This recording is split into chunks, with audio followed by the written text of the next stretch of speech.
I think in general my work's really about relationships. It's about how people handle each other.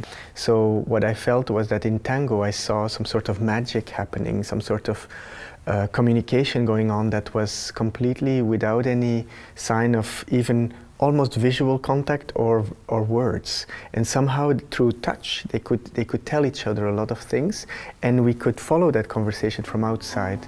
So I've always been quite moved by tango. So there's 5 tango couples from Buenos Aires, and they're all very, very different.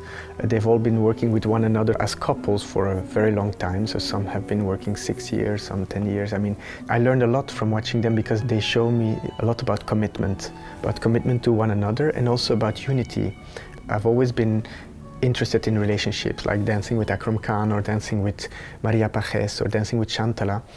That's really where I can be the most myself, strangely enough, when I am with someone else. And it's fascinating for me to see how they can relate to one another. So we have 5 tango couples and 1 contemporary dance couple. So I've been working with them on a more contemporary language, always inspired by the tango, and then with the tango dancers using their own vocabulary to shift and shake it up a bit.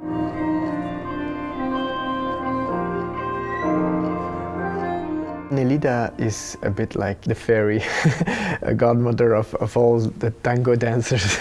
She's the rehearsal director, and she's also there to guide me into the world of tango, giving me all the feedback I need to be sure that I'm not, going against the nature of tango. The most important thing in tango is the feeling.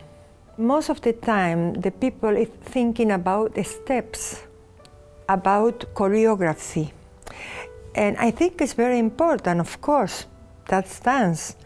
But in the case of tango, in special, I think the most important thing that we need to translate to the audience is that a strong